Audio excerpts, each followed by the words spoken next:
best there is, the best there was, or the best there ever will be. You will rest in peace. Best on the Mic, featuring your hosts, Darnell the Playmaker Saleens, and from Sportsway, Dre Day. Best in the world.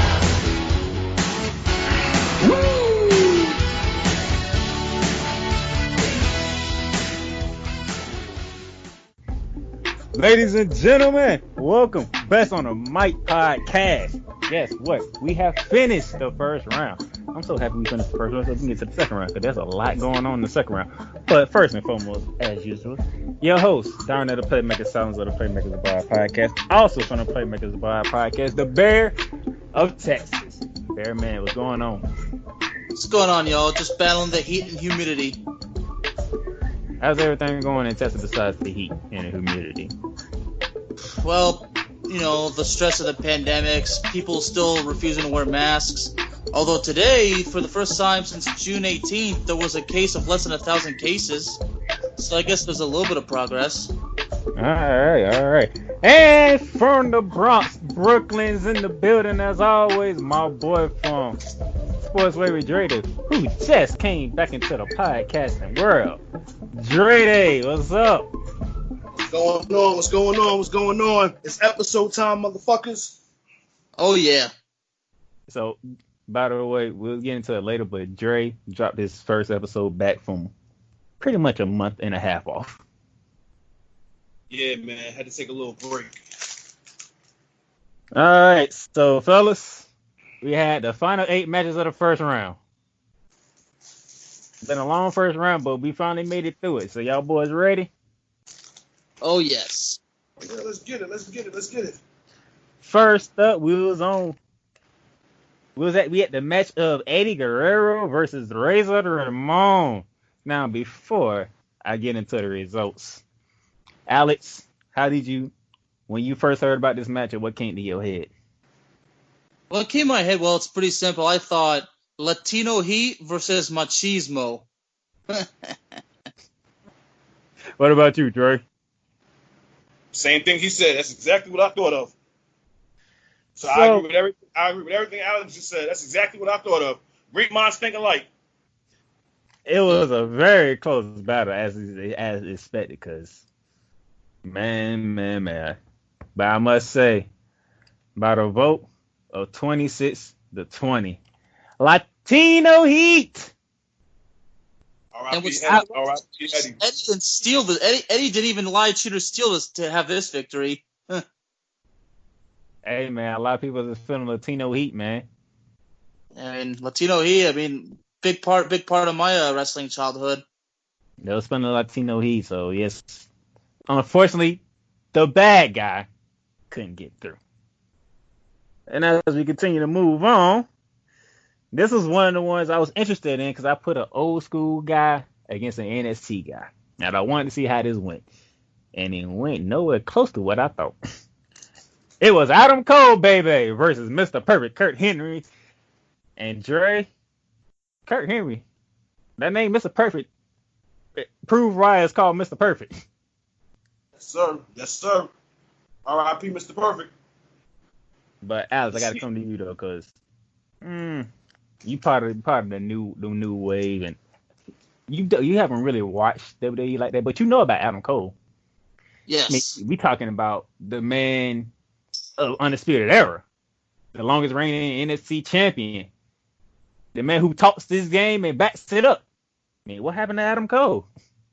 That's the star of NXT. That's what NXT does for you. But with what we have to understand about Kurt Hennig, I mean, I've said this before. I mean, when we talk about the top 5 biggest heels in wrestling, some people say he's more like top 10, but Kurt Hennig, Mr. Perfect, is definitely one of the best heels. I mean, those rivalries with Bret Hart where he cut those promos, or when he joined, the NWO. I don't remember him ever being a good guy. So, by the way, Mr. Perfect defeated Adam Cole 32-6. All right, Dre, I'm coming back at you because this is another one. This is another one that we had our eyes on. Mm-hmm. We had The Miz against the Rated R Superstar, the A-lister versus Edge. How would you felt when this match was coming about? When you posted it in text, well, you do that for every episode for that matter.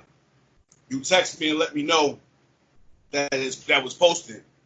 So as soon as I saw it, I knew who I was going with.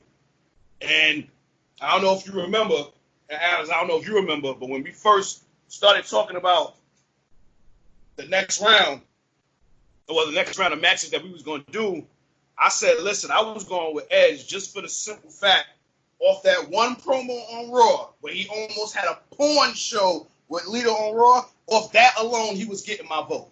Now, as far as everybody else, I don't care who they was going with, but I know I was going with Edge just off that alone. I was going with him. Okay. Before I get to Alice though, what about The Miz, man? Stay listening. Oh no! I love The Miz. I love The Miz. Listen. I'm more fascinated with him as a heel, but he damn sure could work the mic as a face as well. But I mean, again, that promo that he did with Lita, man, that one thing right there tops anything Miz ever did. All right, For me. Bear Man, jump in here. Now the thing with Lita is obviously that to talk about, but also what about that time when he went to John Cena's house and slapped John Cena's dad? And then that next week, or that very next week, John Cena threw Edge into the ocean. I remember that. That was actually pretty funny. I mean, but what about The Miz though? The Miz has all the charisma on the mic. I mean, as a heel, he really drives deep. He'll never have as much charisma as a heel than he does as a face. But like Dre said, whether he's a heel or a face, he's magic on the mic. As far as Miz goes, I mean, all those promos, man, like, especially when he was the champion. I mean, when I think of that, it's a shame he's never really climbed back up to main event, because I feel like they were building him to reach that main event status again, but unfortunately, it never happened. And it's sad because when you have somebody that's strong on the mic and you're building him, then all of a sudden he's drafted to the next show and he has to start over. I'm just like, wow, I guess he's just stuck. He's just stuck at the mid-card status. So a very close back, a 2-vote difference in this one, fellas. Edge edged out The Miz, 30-28. The Rated R Superstar Edge. You know, speaking of Edge, they wanted him to end the Undertaker's streak, but he didn't. He was like, I'm not the guy to do it. I'm just not. So it's just amazing. Undertaker was willing to put him over, but Edge felt like, I'm not the guy to do it. I respect Edge for that. Triple H the same way. I mean, even though Triple H fought him back to back, Triple H did not want to end the streak. Really, honestly, none of the superstars wanted to end the streak. It was Mr. Man and Undertaker who wanted to end the streak. Yeah, even Brock Lesnar didn't want to do it. But they wanted to end. Nobody should have, but that's a subject for another day. I don't care if Taker wanted it to end. It should have never ended, but hey, it is what it is. All right. This one, I went WWE versus WCW on this one. So, Bearman, I'm going to start with you. Our next matchup we had John Bradshaw Layfield, a.k.a. JBL, versus Diamond Dallas Page, DDP. The reason why I think DDP wins is because while JBL had, the arrogant billionaire gimmick, I think his promos were better when he was with Farouk when they were in the APA. Because when we think of the APA, we remember those backstage segments and promos when they were, sitting at a table drinking beer and playing cards. And that's where the fans really loved it the most. I mean, as a heel, it was pretty much the same thing. I'm going to beat this guy, and I'm still going to be the champion. And then he would always say the same thing. He would always remind us that he is a wrestling god. I am a wrestling god. That's why I think that his promos were better when he was just Bradshaw, when he was part of the APA, because every night, because it was always something different. Because when he was the heel champion, it was always the same thing. I'm a wrestling god. I'm gonna beat him. You people are gonna bow to my feet. It's a typical major heel thing, but there was nothing really new. But for DDP, I mean, DDP was just, I mean, when I think of DDP, I remember that alliance he had with Karl Malone when Dennis Rodman was part of the NWO, and DDP was feuding with the NWO, and then Karl Malone was on his side. I mean, I didn't watch WCW at the time, but I mean, I never technically did, but going back on the WWE Network, watching those things he did with Karl Malone, I mean, and Karl Malone feuding with Dennis Rodman with the NWO, that was cool. All right, I'm gonna let Drake get here before I get into some of my favorite lines with DDP. Well, I don't even remember who I went with. I think I went with DDP. I went with DDP? Yes, you went with DDP. Oh wow! I could have swore I went with JBL, but Matter of fact, while you talk, I'm gonna go look at it. Yeah, I think I went with JBL. But either or, you can't go wrong with either. But I think honestly, with this pick, I'm about 85-90% sure I picked JBL, and if so, it was a biased pick because Alex, just like you said, I didn't really gravitate to WCW that much. Honestly, I really didn't. I was Team WWE, and of course, I know who Diamond Dallas Page is, and just like you. Like, I remember, watching that whole incident with him and Rodman, and then Karl Malone, the mailman jumped into the fold with it. But for me, JBL, he was just magnificent on the mic, very underrated as a heel, very underrated on the mic, and he even transcended it when he went to commentary. So yeah, I definitely believe I definitely ain't got no problem with JBL winning. You went JBL. I went JBL? You went JBL. Okay. You ain't put no Queens behind it on this one. You just said JBL. Clothesline from hell. Oh! Let's see. Unfortunately, DDP took it 37-26. And see, y'all talking about DDP and WCW. Did y'all forget about the Lions era? Well, I guess we can say JBL really felt the bang. I was forgetting what he did with The Undertaker. Make me famous. And then it's DDP. I like me, and I know you like me, and I'm going to help you like you. DDP yoga. So I'm not surprised DDP took that one. Actually, I was all for it. I'm glad DDP.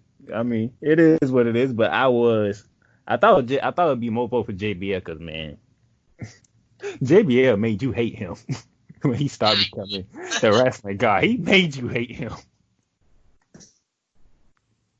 It's just for me. I prefer the APA Bradshaw. I mean, I think a lot of fans did. He was with Farouk, the APA. That's where we loved him the most.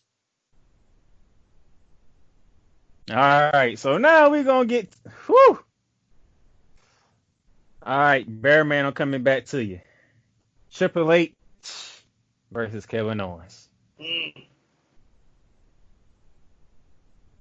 Well, I've been watching Triple H since I was 6 years old. And during the Attitude Era, when feuding with The Rock, feuding with Stone Cold, his heel promos, they were always there because I've always noticed every time he would cut a promo as a heel, the crowd would always chant, asshole, asshole. And he would smile and literally say, yeah, you're right. That's exactly what I am. And guess what? I am damn proud of it.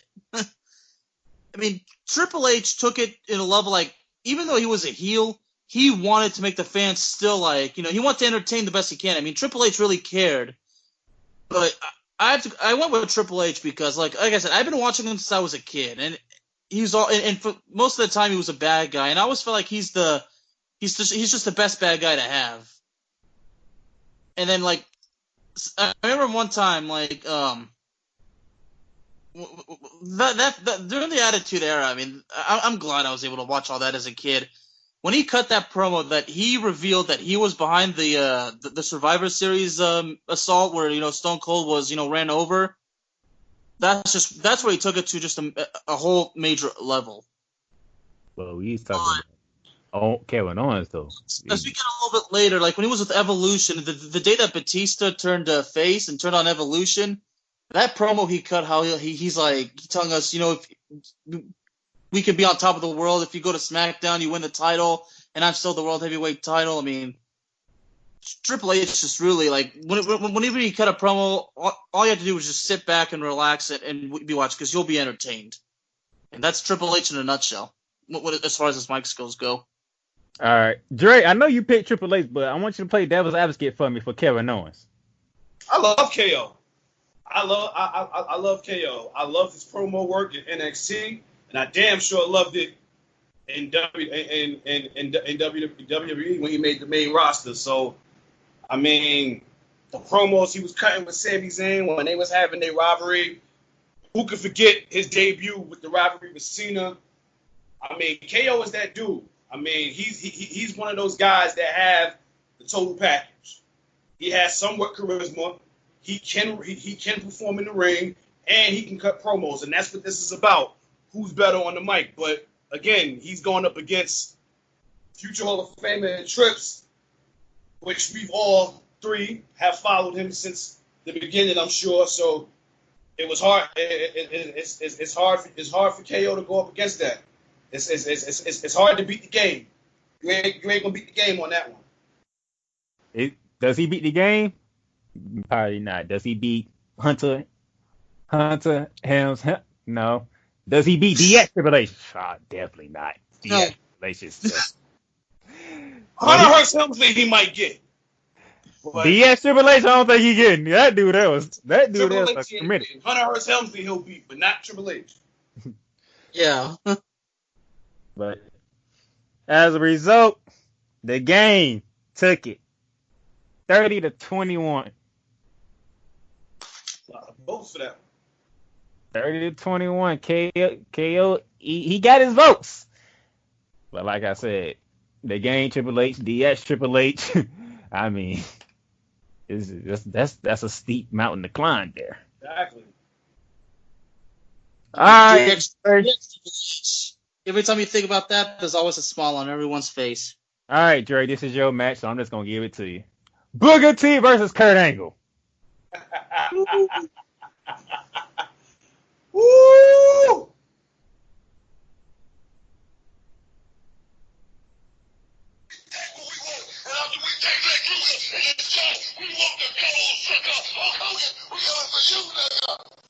I should point out for the record, Stevie Ray, look. That's it. That's all I needed to hear. That's it. And I said this. That one promo right there. I don't care what Kurt Angle do. And I'm a fan of Kurt Angle's. He's had amazing promos. But that one promo right there from Booker T wins it for me. I don't give a fuck. And I'm quite sure everybody that voted for this agreed with me. And that's why he won. Hey, what picture did I use for Booker T? That shit right there. All right, Barry man, you have to defend Kurt Angle. I mean, in my case, Kurt Angle most of the time just made me laugh. Like, do you guys remember that promo, that segment with the American Badass Undertaker when it was that thing the week before he destroyed Undertaker's bike or something like that, and he gives him he tries to give him a little scooter. Cause in that show, I think they were in Atlanta, and I think Kurt Angle in that promo said, "As they say here in the streets of Atlanta, my bad, homie." So I was like, I don't know for some reason, I mean, that just made me laugh so hard. I mean, they're in Atlanta, and he's just kind of like trying to be a funny little heel thing, and he tells the Undertaker, "My bad, homie." But other than that, I mean, like that time when you guys remember that song? I got an Olympic gold. Like he starts by saying, Jimmy crack corn and I don't care. Jimmy crack corn and I don't care. Jimmy crack corn and I don't care. I got an Olympic gold. So basically, like Booker T's promos were serious. I mean, Kurt Angle's promos were serious too, but in a lot of cases, Kurt Angle's promos were comedic, and which is entertainment.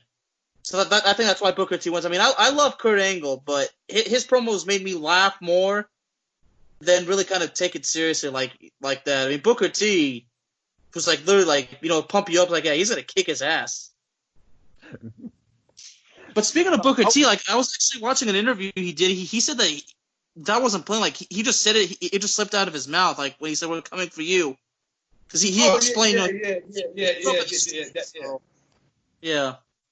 And he thought he was going to be fired. He thought he was going to get fired for it, but they decided not to fire him because they knew that he didn't mean it. And honestly, it's because the promo just it made an impact. So they're like, yeah, we're not going to fire him because of that. And the crazy shit is this.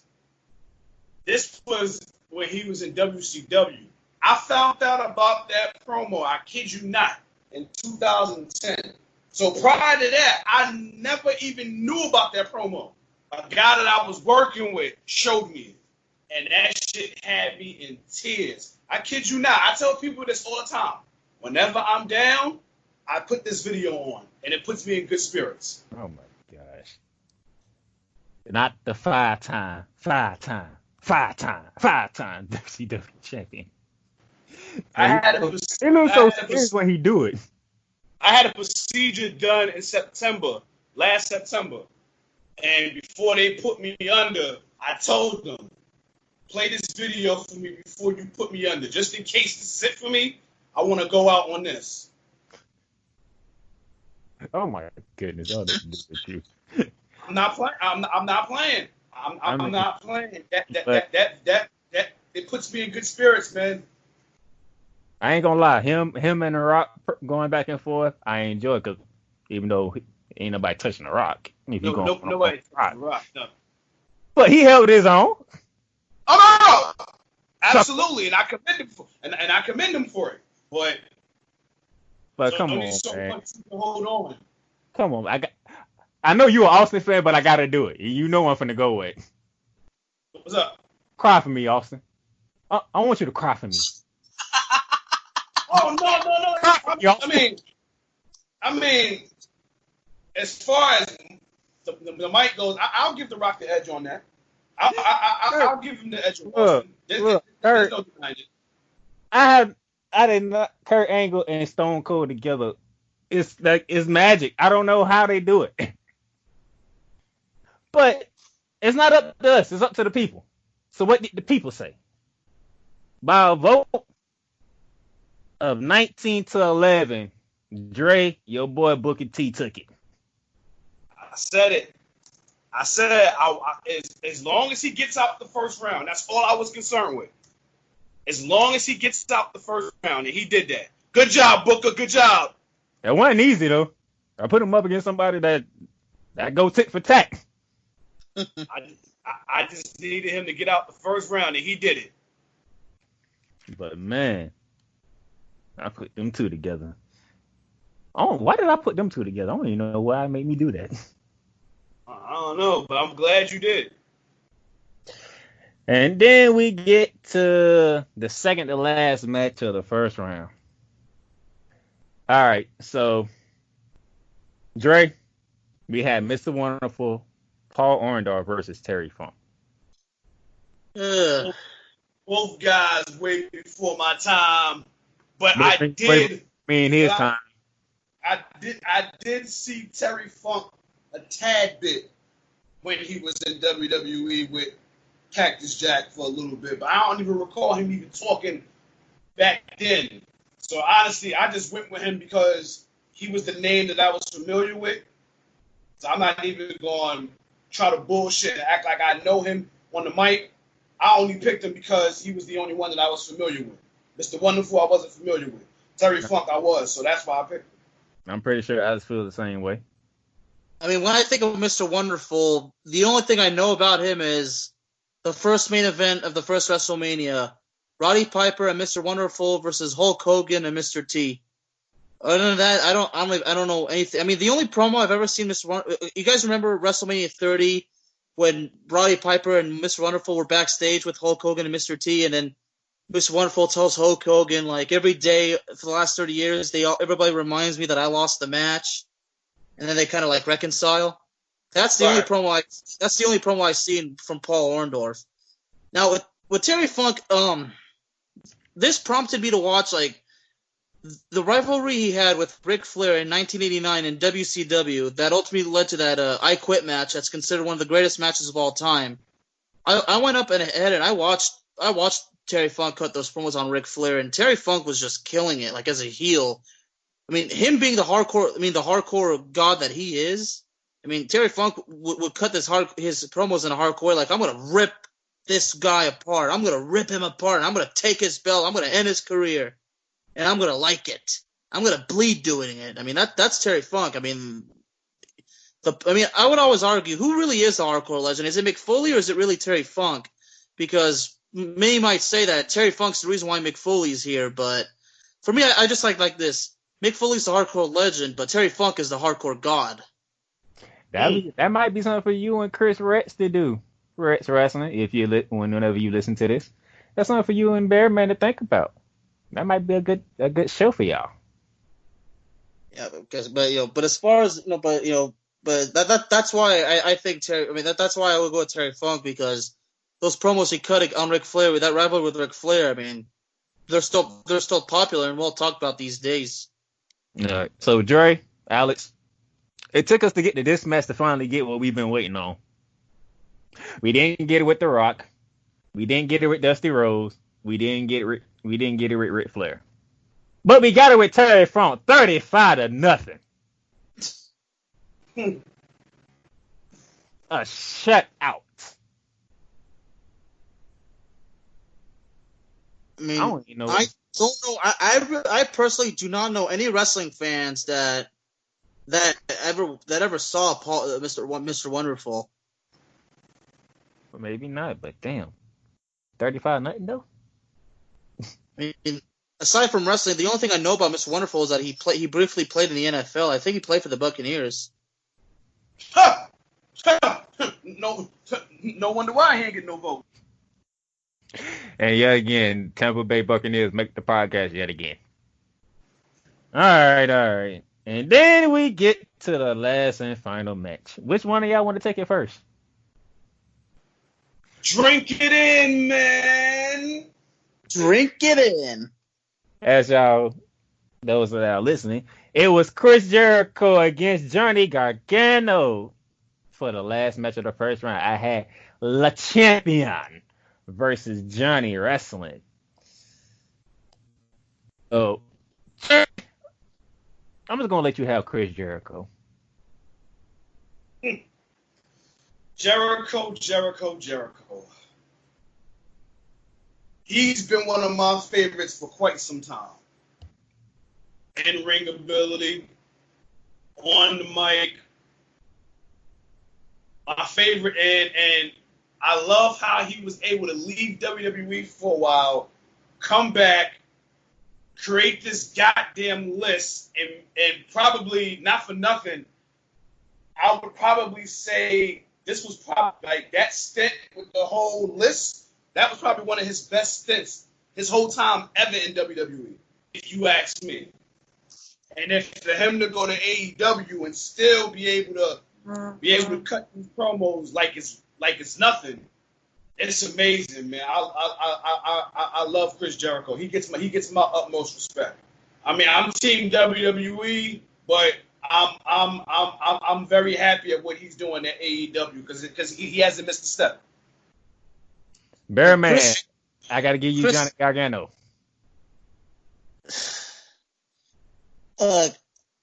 I've revealed this to you before, Darnell. I'm ashamed of it, but I don't watch NXT, so. Well, But you heard of Johnny Gargano. Huh? You heard of Johnny Gargano. He's I've not. heard of him, Not but I've new. never seen him do anything. Mm. NXT's never. I've never. Let's say Johnny Gargano is one of the mainstays, just like Adam Cole is of the NXT. Johnny Gargano can talk with anybody. He's up there. The rivalry he had with Adam Cole for the NXT Championship, you never wanted that rivalry to end.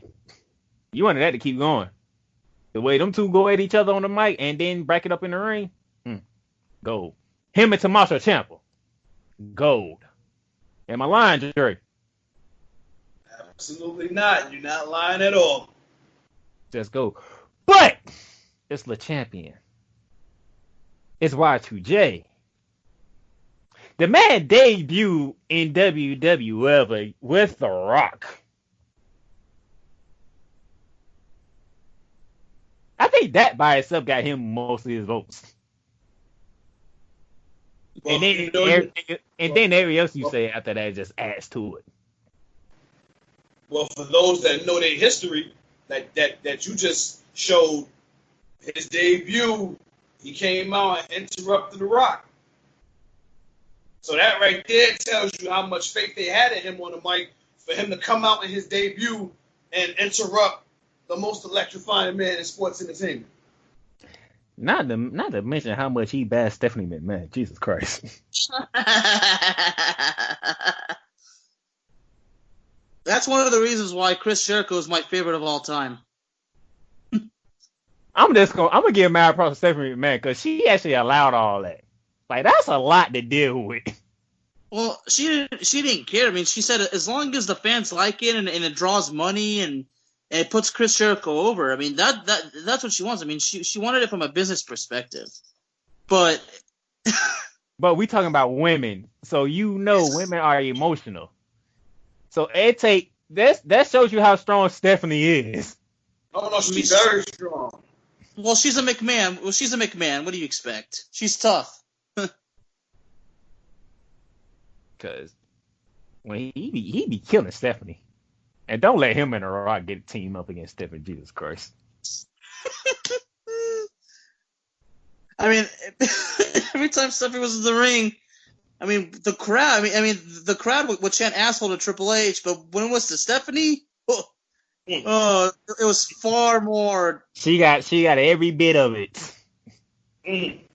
And by the way, have you heard Chris Jericho on commentary with AEW? A little bit. I mean, it's for me. Look, I have to be honest. This may be funny to say, but I can't stand to watch it. If there's no fan reactions or whatever, I just can't keep my eyes glued to it. But I have seen a little bit of the commentary. But I want to go back to what Dre said. I mean, it's just unbelievable that even he's 49 years old. He's been wrestling for so long, and he's still amazing, both on the mic and in the ring. I mean, I've noticed he's not as good in the ring because that's because he's older. I mean, he's not as quick and agile. He can't do the same things he's doing when he's younger. But Chris Jericho still has the charisma of being a top heel. I mean, the new movie has. I mean, he doesn't do the Codebreaker. He does that elbow. I think it's called the Judas elbow or whatever it is. Yeah. I think it's cool and it actually fits his heel persona. And for him to have the charisma and the ability of being a stable leader that's heel, I mean, Chris Jericho still probably still has a lot left in him. I mean, I've been watching Chris Jericho since I was 6. And he's been my favorite since because of the mic, the wrestling. I mean, if I meet him, I'm going to say, dude, I've been a fan of yours since I was 6, and I'm 27. Look. Chris Jericho on commentary is money. I kid you not. Chris Jericho on commentary is money. I mean, his podcast. I laugh so much on listening to him call these matches. It's amazing. I'm gonna say this though, like we started the first round with a blowout, right? That was John Cena destroying Bret Hart, right? We ended the first round with a blowout. Chris Jericho, 56, Johnny Gargano 3. So that's how we ended the first round. Now, fellas, before we preview the second round, any final thoughts on what took place in the first round? Well, I'm still in shock that somebody that when The Rock went against Steven Richards, I'm still like, I can't believe somebody would pick Stevie Richards over the People's Champ. But then again, we talked about this, Darnell. There are right to censor loyalists out there. Dre, what you got?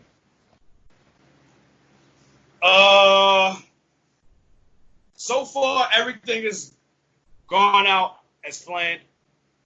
I'm more intrigued now for the second round because some of these matchups for this next round is some shit, especially that Flair bracket. So, as we switch gears and previewing the second round, by the way, we will post the brackets on the website, so everybody can go to the website, theplaymakersblog.com, look at the bracket for yourself, so you know which matches are coming. They ain't random order, so you just can't look at the bracket and know this match is coming at a certain time. It's a random order, but you get to preview the matches that you can look forward to. So, with that being said, Dre, you brought up the Ric Flair bracket. Let's go through the Ric Flair bracket. Ric Flair against Mick Foley. The Dead Man, The Undertaker, going up against Vince. Chris Jericho going up against the late, great Bobby the Brain Heenan. That one is going to be very interesting. And then last but not least... I'm going to shutout on that one. Huh? I'm going to predict a shutout on that one. That one right there. Well, I mean... Oh, you predict a shutout? We might have our opinion on who we think is going to win. But once we post that shit on our page, everybody else might have a different opinion. And the final match in the Ric Flair bracket, the late great Eddie Guerrero against the late great Roddy Piper. So, Alex, the Flair bracket, what catches your interest? Well, Ric Flair versus Mick Foley certainly does, because we talked about this last time. That rivalry in 2006 when Ric Flair says to Mick Foley, "You fall off a cage and that makes you great," that's bullshit. So that's Ric Flair and Mick Foley is going to make me think of that. So as a joke, I'm going to think like, are people going to, when we put this match out, are people going to start saying Mick Foley is nothing but a glorified stuntman? But the other one, now, Eddie Guerrero versus Roddy Piper. Well, I think I know how that one's going to go. Don't be surprised. I mean, there's definitely going to be there's going to be a valiant fight. That there's no doubt about that. But as far as Jericho and Bobby the Brain Heenan, I mean, I kind of see that as a one-sided match.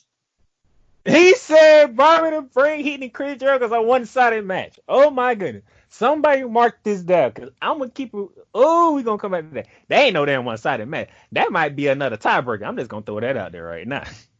If I'm wrong, Darnell, I will admit it, because you know how I am. I'm all about the truth, the whole truth, and nothing but the truth. If I'm wrong, I admit it. Oh my gosh. Look. I mean, I'm not arrogant enough to say, well, he got lucky. I mean, that's just plain arrogance. Man, you might think in the show, I'm thinking tie. And we're going to have to do another tiebreaker. That's what I'm thinking. So I wouldn't be mad at that. And then, Dre, Eddie Guerrero, and Piper. I think for all these matches in the second round in the Flair bracket, besides Jericho and Bobby the Brain, I think that one right there is going to have people scratching their heads. They're not going to know who to go with. They're not going to know who they're going with. All right, that's the Flair bracket for the second round. Alex, take us through the Dusty Rhodes bracket. I will gladly. So, match number 1 of the Dusty Rhodes bracket. We got the American Dream Dusty Rhodes versus Bubba, or should we call him Bully Ray Dudley. Then we got CM Punk versus Terry Funk. Nice rhyme. And then we go to Bray Wyatt versus the toughest son of a bitch of all time, Stone Cold Steve Austin, the master of the middle finger. And then we go old school. We go Mr. Perfect versus Jake the Snake Roberts. Dre, talk to the people about the Rose bracket. I can see Dusty Rhodes truly advancing to the Sweet 16. I really don't see Bubba or Bully giving him any problems. CM Punk, I could definitely see him advancing too. Mr. Perfect, Jake the Snake, that's going to be the one. I think, just like Eddie Guerrero and Roddy Piper, I think this is going to be another one where it's going to have people scratching their heads and biting their nails trying to figure out who they're going to go with. And then, of course, Austin Bray. Listen, the bias to me wants to say Austin, and I'm going to say Austin, but I would not be mad at anybody if they picked Bray Wyatt. I wouldn't be mad. I honestly wouldn't be. They've done a disservice to Bray Wyatt in WWE. They have done him a disservice. He should have had multiple title runs already. But they've misused him. They've treated him like shit. The only good thing that has come out of him is that he shot up JoJo's Club twice. Other than that, I don't know. And speaking of Bray Wyatt, hold on. Did you see Extreme Rules? Huh? Did you watch Extreme Rules? Have I watched it yet? Yeah. Bits and pieces. The Fiend's back. Oh no! That I know. That I know. I'm just gonna say the Fiend's back. Oh my gosh. So it's gonna get very interesting with Bray Wyatt in the future. Just to let y'all know. That Bray Wyatt Austin, that intrigues me because that done Bray Wyatt. He reminds you of a mini Undertaker, man. And plus, Stone Cold is Stone Cold. Yeah, man. So that's whew. Bald-headed beard, son of a bitch. The CM Punk Terry Funk one interests me because Terry Funk just shut out Paul Arndog, and somehow CM Punk beat Shawn Michaels off of pretty much one promo. How far does that one promo gonna take CM Punk? Is the question. Terry Funk got a shutout. He may be on the verge of getting shut out the next round. That's how you feeling? I feel the exact same way. Now, this one promo, I want to see how far this one promo is going to take CM Punk. Because, as Alex liked to say when he on the podcast, CM Punk did tell the truth, the whole truth, and nothing but the truth in that one promo. I mean, well, as we get towards the latter end of this tournament, we got to really, really, really dig deep and think about that one specific promo from that prospective superstar. And just like you said, that one from CM Punk, and we all know which one it is. Pipe bomb. We're gonna see how long it's gonna take him. We're gonna see how long he's gonna be able to advance in this tournament just off that one promo. We're gonna find out. That's the Rose bracket. Just because I love my boy up in Brooklyn, I'm gonna let him do the Hogan bracket. Mm-hmm. Oh Lord. Hogan, Valentine Dream, Jerry the King Lawler against Booker T, the Rated R Superstar Edge, Paul Heyman, and last but not least, Samoa Joe against the late, great Macho Man Randy Savage. All right, Alex, talk to the people. Now we get to The Rock. I like to call this one the People's Bracket because, it's The Rock. Now The Rock versus Jesse the Body Ventura. Well, I think I have a feeling how that one's going to go. And then we go to Diamond Dallas Page and Jim Cornette. That one's really interesting because when we think of Jim Cornette, we think of all the controversy because of what he said. I mean, if you guys don't listen to his podcast, 2 podcasts. Oh no! I've heard a couple of them. Yeah, they're actually, and Jim Cornette's actually. I mean, his podcast, believe it or not, despite the controversy, they're actually really good. They're really fun to listen. Oh no! I've So heard that's why I believe Jim Cornette has a chance. But it's not only that, but it's Jim Cornette overall from what we know. Then we get to Triple H versus John Cena. Oh boy! And then last but not least, we go back to being old school. The $1 Million Man Ted DiBiase versus Ravishing Rick Rude. As y'all can see, I was not playing when I made this tournament. I was dead serious. So, Alex, Edge versus Paul Heyman. Oh boy. A head scratcher, uh-huh. I ain't no head scratcher at all. Well, as far as Paul Heyman goes, guys, I mean, I've said this before. If this was like who's the better manager, I mean, Paul Heyman is a strong favorite, but Paul Heyman, his mic skills are so awesome. That being said, I'm not going to predict a winner, but I am going to make a prediction, and my prediction is this is going to be close. I'll predict the winner. What you got? I'll predict the winner for that one. What is it? And I love Edge. You going Paul Heyman? I love that he's married to Beth Phoenix. I love that he has 2 beautiful young daughters. But he is not beating Paul Heyman in this one. He's about to get up out of here. He's about to go on the shelf, just like he's on the shelf right now after the surgery. So let me put you on the spot. Lawler and Booker T. Ooh-wee.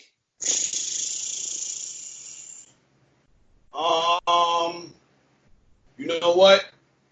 I said if he can only get out the first round, I'll be good. I said as long as he got the first round, I'll be good. I would not be surprised if he can get out the second round. I wouldn't be surprised. I'm going with Booker. Now, when you drop it, I'll find out what everybody else is going with. But for me, I'm going with Booker. Now, let's see if the King can throw some money my way for me to persuade to vote for him. But even at the same token, Booker T was the King too. So, hey, I'm sticking with King Booker on this one. Now, I'm going to say this. Hulk Hogan is Hulk Hogan. Regardless how you feel about him, it's Hulk Hogan. But the Velveteen Dream. That's what I'm going with. That's what I'm going with. We talking Dre. We talking Ravishing Rick Rude mixed with who? Shawn Michaels. That's what I'm going with. I'm going with him. It's best on the mic. This is not about who's the bigger icon or who's done more for wrestling. If that's the case, then yes, it's Hogan. But it's best on the mic tournament. That boy, That being said, I'm going with Velveteen Dream. I'm letting you know that now before we even post this shit on our social media pages. I'm going with Velveteen Dream. Look, before y'all hosters out there who all about legend and tradition, go watch the Velveteen Dream promos from NXT. I guarantee you it will not be an easy choice for you. You still might pick Hogan, but you'll think about 2-3 times before you make that pick because Velveteen Dream can talk. Like Denzel said in American Gangster, I can guarantee you peace of mind. I can guarantee it. Velveteen Dream, I guarantee you peace of mind. Alex, I got to ask you this before I get to the Rock Factor. Samoa Joe and Macho Man. Ooh. So we got the Coquina Clutch versus the Flying Elbow Smash. This is Macho Man all the way, guys. I mean, we're talking a legend. A legend that even today people still talk about. And honestly, as far as Samoa Joe goes, since he came to WWE, I mean, has there really been much of an impact? I mean, come on. You got a legend. You got the Macho Man versus Samoa Joe. We all, even though like Macho Man, like that thing with Hogan and that thing with the WWF is before our time. We've seen the tapes, guys. Yes, we've seen everything. Yes, we have. Woo! Go ahead. Talk dirty. Talk dirty. Man, it's the guy. In fact, when we done with this episode, I'm going on YouTube to watch some of it. Have to watch some of the promos. As soon as we done with this, I'm going on YouTube to watch some of them. Well, and then we get to my bracket, the Rock bracket. Cup of coffee in the big time. Yeah. Alex, I'm gonna start with you because Triple H and John Cena. Well, looks like are we going back to 2006 or something now? Apparently so. And This is- if I recall, that was John Cena's year over Triple H. Maybe it might be again in 2020. Interesting. I mean, we all remember Triple H began showing signs of his old DX attitude during that feud. We all remember that. And we remember in that match at WrestleMania 22, John Cena was one being booed and Triple H was being cheered. But man, you still got. But we talking about Dr. Thugonomics at the same time. Well, are we talking? Okay, well, I mean, so you got to look at the whole thing. You got to look at the whole thing. I mean, remember, there's two. There's the Doctor of Thugonomics, and then there's the leader of C Nation. You got to look at the whole thing. It's Cena. I mean, Triple H. This might be a tie. Who knows? Man, if I do recall, I think John Cena had gotten the most votes out of anybody in the first round.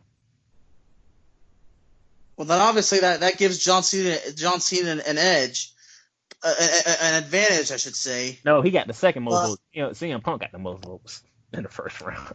But regardless, fans, when they think of Triple H, they're going to think of all these fans. They're going to think about back during the Attitude Era.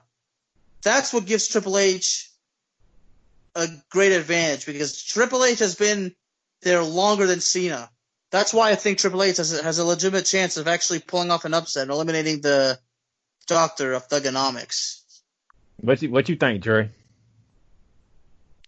I'm in agreement with Alex. Like when you post this, there are going to be some fans that they're going to go back to the Attitude Era as it pertains to Triple H. But for me, if I had to give my pick right now, if you're asking me right now who I would go with, I'm going with the one who could potentially be on the Mount Rushmore of WWE. Right now, I'm going with Cena. All right. Real quick, Dre. I'm going with Cena right now. A certain man paid you to pick him, right? In the first round. That same man is going against Ravishing Rick Rude. $1 million man, right? Mm-hmm. $1 million man, you better slide some money to me. And pretty much, Alice already dove into DDP and Jim Cornette. I'm interested in that one because Jim Cornette is a special guy. Very special. But Very special. That darn DDP in the Lions are not doing the Lions. Oh my gosh, I can't. Oh my. The fact I have finally finished watching the Alliance era. Dude, DDP. They literally let him have the mic every time he came out. For a reason. It's gonna be good. This second round is gonna be amazing. If people thought the first round was something, it's just gonna get better each round.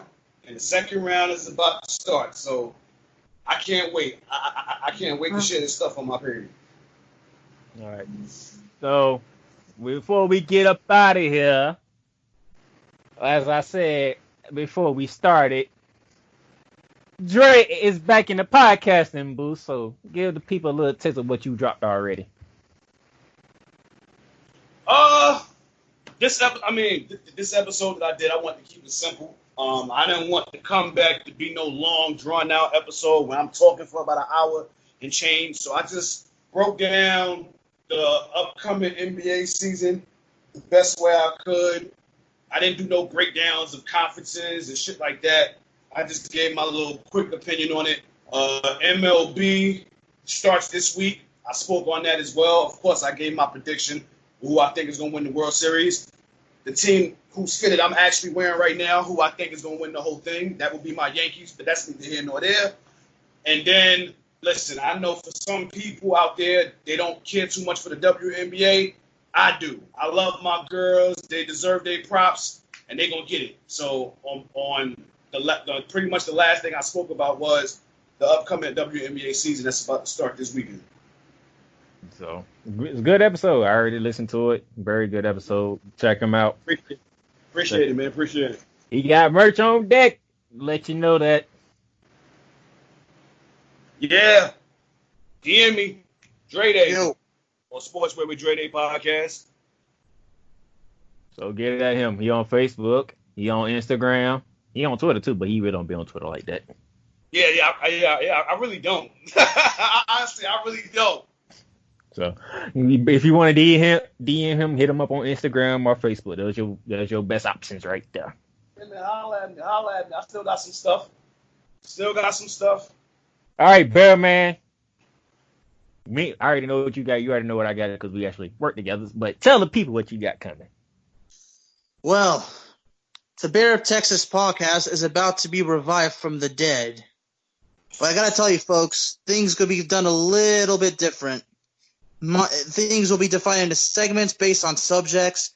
I've got two big things coming up. Number one, I've got Cowboys Talk with the Bear of Texas. Well, of course, it's Cowboys Talk, so expect some frustration, expect some anger, expect some facts, but most of all, expect criticism, because I will not hesitate to criticize whether it's a player or a coach. These are words from a frustrated Cowboys fan who's just going to tell the truth and tell it like it is, but also from a sports writing perspective. Can I throw Jerry Darnell's going to be my first guest. I mean, if the world wants to see the first episode as me versus Darnell, well, so be it, because no matter what happens, I will be fearless, and no troll is going to get under my skin. Ooh, I ain't asked for this. The NFL decided to have my first home game to open up my new stadium is with the damn American team. So, yeah, I feel some type of way. And speaking of the fact that last time we played them, we got our ass whooped for once by the Cowboys. It usually don't happen, but we got our ass whooped last time. Well, you know what? It's going to happen again, and it's not going to go your way. You better hope. You better hope they push that season back. Because when I come, first and foremost, in the fall around the same time the Cowboys talk is happening, Ramley talk is coming. For all my Los Angeles Rams fans, I'm doing my own NFL podcast under my brand. Same thing as Alex, but I'm doing it my way. I'm telling the truth, the whole truth, and nothing but the truth. But we gonna talk Rams. We gonna talk about division. We gonna talk about players of the week for the Rams, and plus, as always, I'm gonna pick every NFL game there is to be played. So look out for that. By the way, this ain't the only time that y'all gonna hear from Alex and Dre when it comes to me, because I'm bringing Hoops Talk with me, which is gonna be dropping next week. Because the NBA restart is back. I'm ready to talk. You know, I'm gonna have Dre on there. I'm gonna have Alex on there. I'm gonna have some more guests on there. Because I love talking hoops, and this is what it's gonna be. So be prepared for that. Also, we have merch too, and we're doing a giveaway. So if you want to be a part of the giveaway, Alex, what they got to do to be a part of our giveaway? It's very simple, folks. Go on the Playmakers blog website, subscribe. It takes 10 seconds, and you enter now for a chance to win some free merchandise. You will be given access to our content. You will not be disappointed, folks. It is worth it. Subscribe now, and you will be taken care of. So subscribe to the website. You'll be entering to win a free Playmakers Bar merch of your own choosing. You get to choose which one you want. So with that being said, final words, Dre. Go check me out. Sportswear with Dre Day podcast. I'm on Spotify, Apple Podcasts, Google Podcasts, iHeartRadio, Podbean, Anchor, any streaming platform you can think of that stream podcasts. The Crystal Street Golden Boy is on there. The Hood ESPN is on there. And with us, me, the Barrett Texas Playmakers blog. Catch us on Anchor, Red Circle, iHeartRadio, Spotify, Apple Podcasts, TuneIn Radio. We are on TuneIn Radio. That just happened. So get us on there. We rocking and rolling. We're spinning. Bearman, last words. Yes, there was one more segment also that's going to be coming. I will be hosting a soccer segment. It will begin next month. And I have come up with a name. It will be known as Pitch Invaders FC. I will be talking about soccer with some very, very good soccer experts. And just like the Cowboys, y'all, you're going to hear nothing. You're going to hear the truth, the whole truth, and nothing but the truth. Hey, there you have it. Out in Brooklyn, Dre Day. Sportsway with Dre Day podcast. Thanks for having me on again, my guy. Out in Texas, my partner, Bearman of Texas, Alex. It's time for me to go cool off, y'all, because this heat has fried me to a crisp. That's exactly what I'm about to go do right now. Cool the fuck off. And guess That's why what? when I go to San Francisco, I'm going to jump into the San Francisco Bay and cool off. And you know me, your host, the playmaker, Darnell Salins. We are signing off, and we'll see y'all when we start doing round 2. Peace out, y'all. Peace and love. Peace and love.